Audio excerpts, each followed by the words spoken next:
Because the location was free. I basically wrote the script around the location because I really wanted to make my first feature. I hadn't done a couple of shorts.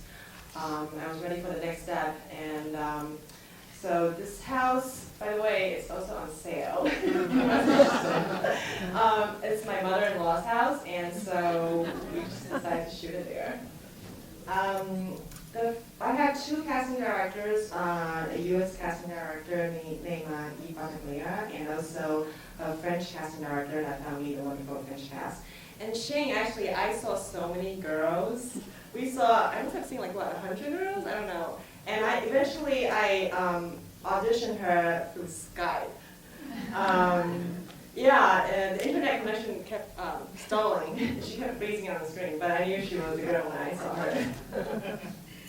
Yeah, this is a completely original idea. It's based on the Liar's Paradox, and I read this book called The Labyrinth of Reason.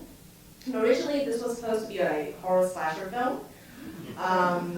And I think by the time I got around to writing it, because I'm a big horror genre fan, and I horrored myself out by watching too many horror films. So when I read this book, I thought it would be interesting to keep the original setup that I have and to somehow incorporate this paradox into the film. Yeah. When I read the script, I just really wanted to know what the hell was going on.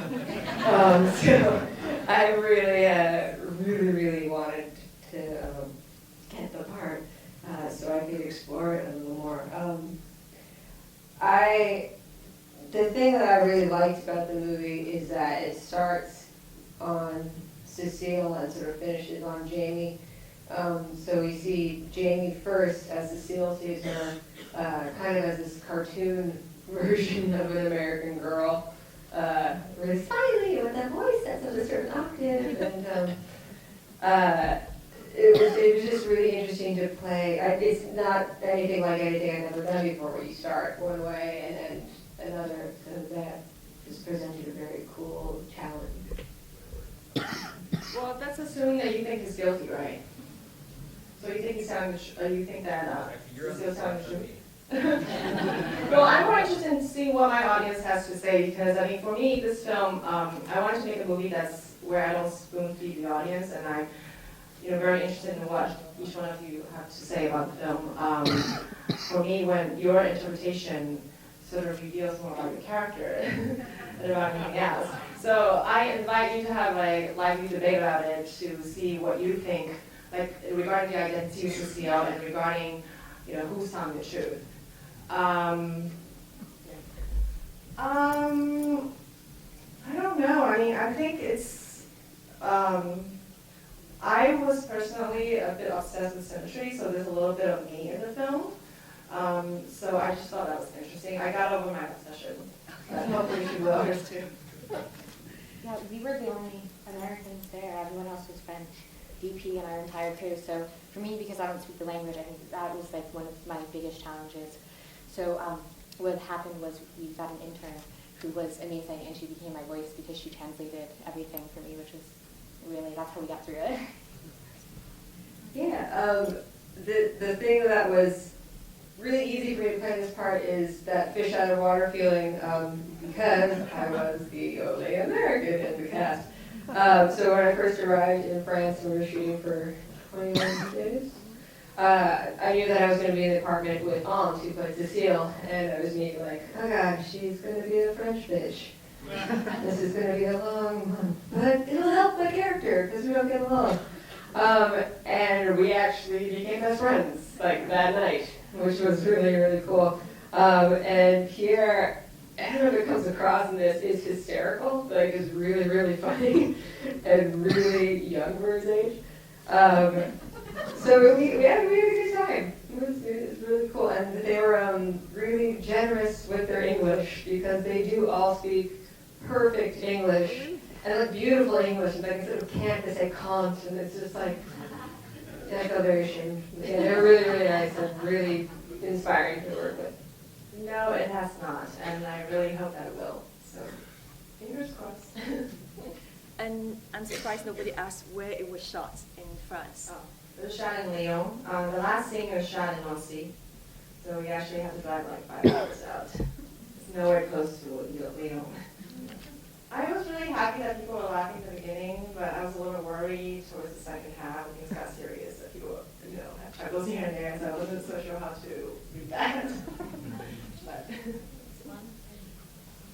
no, I think I always wanted to leave it open like that, and I wanted her identity to be a mystery. And no, actually, for me, it's really clear whether or not this woman is Cecile.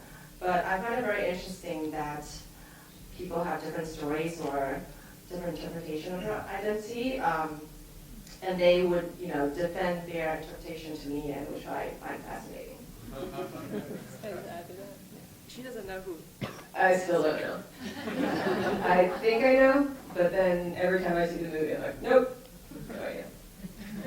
And Cecile, she's has she acted in other films before? Yeah, she has quite a few movies, and Andre, yeah, she's a very talented actress. I really enjoyed working with her and Shane and Pierre and Matthew. That's a tough question to answer. I mean, yes and no, because for me, I know what the answer is, so I went through the script and made sure that it'll make sense given the answer that I know. But it's very interesting because I heard people say also, yeah, the role-playing thing, that's come up too as sort of the reason why certain people think that she is Cecile. And then I have other people who tells me that, I don't think she's Cecile because of that. So everyone sort of had their own set of reasons. But yeah, I have someone who told me, I think they're role-playing and they're just totally playing Jamie. I've heard that one too, yeah. I actually have very diverse cinematic tastes, so I would say I love Wong Kar-wai's work, and I also like Stanley Kubrick. So they're two very different styles. Yeah, I like all different kinds of movies. I even like Stephen Chow's Shaolin Soccer. So. And what about Shane in terms of actors? other than your own mother? I only watch Kelly Lynch movies. That's all I've been allowed to watch. My favorite actress of all time is Juliette Binoche. I was like, she's French. But I really like right now that there's like a new crop of girls that are funny and pretty and talented as hell. Like I love Lizzie Kaplan right now. She's like my personal idol, dream best friend. There's a new like market for funny, smart, cool girls. So that's exciting. I don't feel like that was around like 10, 15 years ago. Well, thank you very much for coming, and thank you both, all of you, for joining us.